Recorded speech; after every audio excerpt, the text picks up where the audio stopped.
Nunca os conheci. Afastem-se de mim, vocês, que praticam o mal. Há uma pergunta que ecoa através dos tempos. Qual será o veredito de Deus quando ele disser: nunca os conheci. Afastem-se de mim, vocês, que praticam o mal. No Sermão da Montanha, um dos ensinamentos cruciais de Jesus é a advertência sobre a presença de falsos profetas que se disfarçam sob a aparência de pessoas inofensivas. Eles se aproximam vestindo a pele de ovelhas, mas por dentro são lobos vorazes e sorrateiros. Essa metáfora serve como um alerta para os seguidores de Cristo, destacando a importância da vigilância e do discernimento espiritual. Aqueles que se apresentam como cristãos, mas apenas superficialmente, correm o risco de serem considerados praticantes do mal perante Deus, sujeitos à exclusão de sua presença. Jesus deixa claro que a verdadeira fé transcende as aparências e requer uma conexão profunda e genuína com Deus. Paulo reforça esse princípio ao afirmar que aquele que ama a Deus é conhecido por ele. Talvez você pode se questionar como Jesus, sendo onisciente, pode dizer que não conhece alguém. Aqui é necessário entender que ele não está se referindo a um simples conhecimento intelectual, como saber o nome ou a aparência de alguém. Não! Ele está falando de um conhecimento mais profundo e íntimo, que envolve uma relação de amor, confiança e obediência. Ele usa a palavra grega ginosko, que significa vir a conhecer, reconhecer ou perceber algo ou alguém de forma pessoal e direta. Assim, quando ele diz que nunca os reconheceu, significa que eles não são seus discípulos nem seus seguidores. São, para ele, estranhos no aspecto espiritual. Um exemplo claro disso é a vida de Judas, que conviveu com Jesus por 3 anos. Nesse período, ele expulsou demônios e fez milagres junto com Jesus. Mas no final, ele só se importava com o dinheiro e não com o amor a Cristo. Isso fica evidente em João 12,6, onde Judas é chamado de ladrão. Depois de todo esse tempo com o Senhor, ele foi rejeitado por ele. Voltemos um pouco ao texto de Mateus 7,15 ao 16, que diz: cuidado com os falsos profetas. Eles vêm a vocês vestidos de peles de ovelhas, mas por dentro são lobos devoradores. Vocês os reconhecerão por seus frutos. Pode alguém colher uvas de um espinheiro ou figos de ervas daninhas? Jesus afirmou: pelos frutos os reconhecereis. O que ele quis dizer com isso? Ele usou uma metáfora para ilustrar o fato de que podemos dizer muito sobre uma pessoa através de suas ações. Assim como identificamos uma videira pelas uvas que produz, podemos reconhecer um verdadeiro cristão pela vida que vive, em conformidade com os ensinamentos de Jesus. Conforme afirmado em Mateus 7,24, portanto, quem ouve as minhas palavras e as pratica é semelhante a um homem prudente que construiu a sua casa sobre a rocha.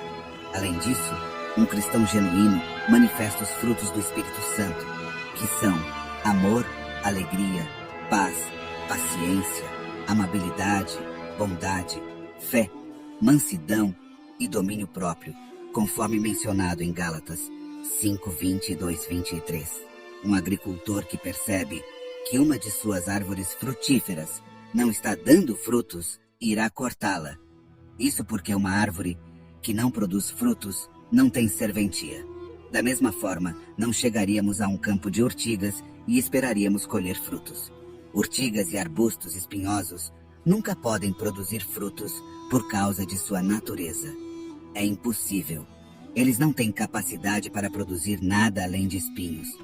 Da mesma forma, os falsos cristãos, os quais Jesus disse nunca ter conhecido, não produzem os frutos do Espírito, mas sim aquilo que é inerente à sua natureza, ou seja, as obras da carne.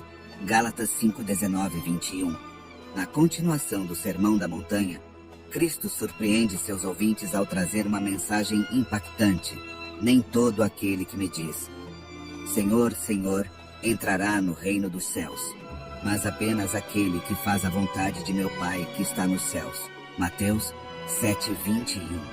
Ele prossegue no verso 22, enfatizando que as pessoas podem até mesmo profetizar em seu nome, expulsar demônios ou realizar muitos milagres, mas isso não garante um relacionamento genuíno com Deus. Em Lucas 13, do 25 ao 27, uma história semelhante é contada sobre pessoas que querem entrar na casa de um homem, e ele as manda embora, dizendo: "Não os conheço, nem sei de onde são vocês. Afastem-se de mim, todos vocês que praticam o mal." Existem diversas verdades significativas aqui. Não é o simples ato de dizer que alguém segue Jesus que realmente é um cristão genuíno. Uma pessoa pode expressar verbalmente sua fé em Cristo, demonstrar um profundo conhecimento teológico e até mesmo servir diligentemente na igreja, mas apenas aqueles que cumprem a vontade de Deus e são reconhecidos por Ele terão o privilégio de desfrutar da eternidade ao seu lado. Deus é amor e não deseja a perdição de ninguém, 2 Pedro 3,9. Mas Satanás certamente deseja. Desde o Jardim do Éden, o diabo tem tentado enganar as pessoas para que rejeitem a palavra de Deus. O Senhor não se alegra em condenar pessoas ao inferno. Ele não atrasa suas promessas, como alguns pensam, mas é paciente, desejando que todos se arrependam.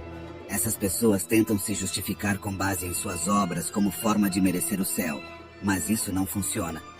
Embora afirmem realizar boas obras em nome de Cristo, falham ao deixar de cumprir a única obra de Deus que realmente importa: ter fé naquele que Ele enviou.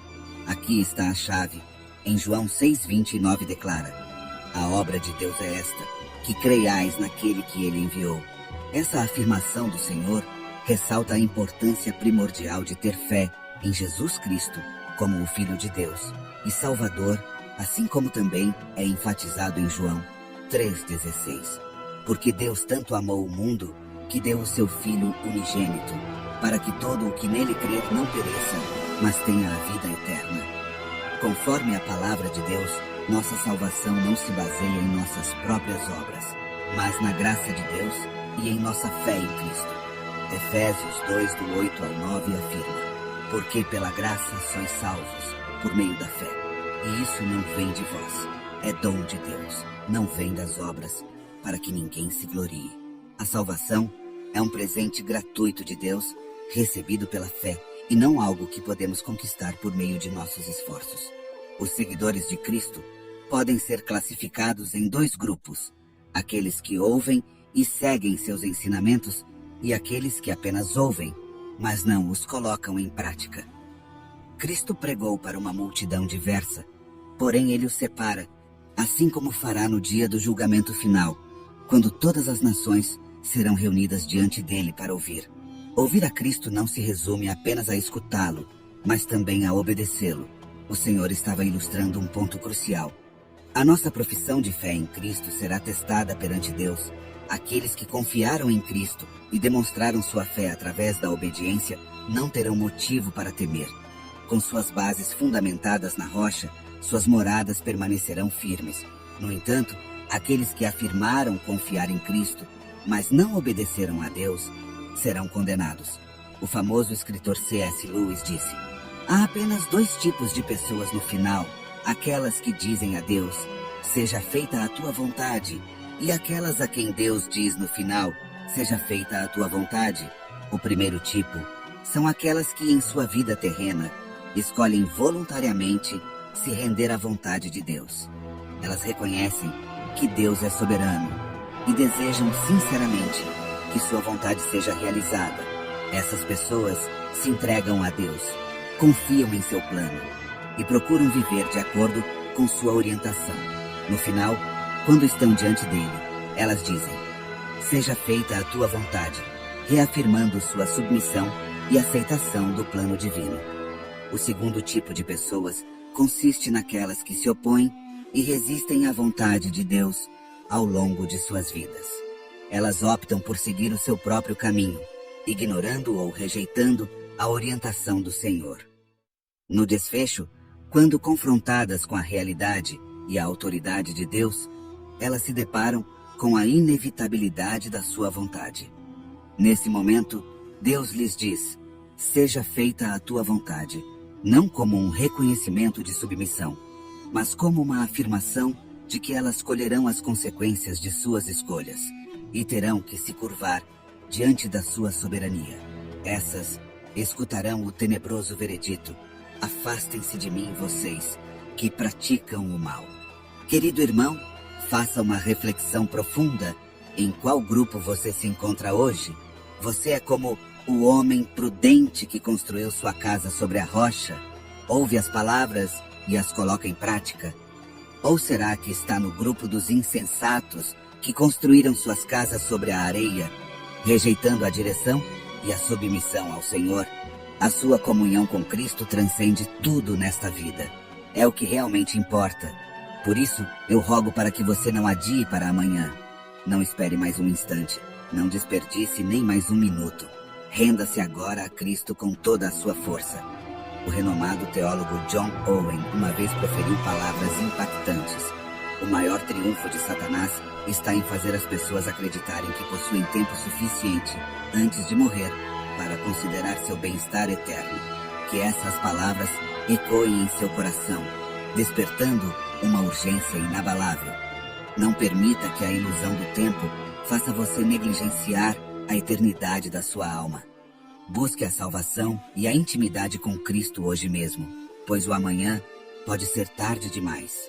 O Senhor está diante de você, esperando de braços abertos por sua decisão. Irmãos, não deixem de curtir, compartilhar e comentar este vídeo. Juntos, podemos espalhar a mensagem de esperança e fé para um número cada vez maior de pessoas. Agradeço por assistirem e que Deus abençoe cada um de vocês.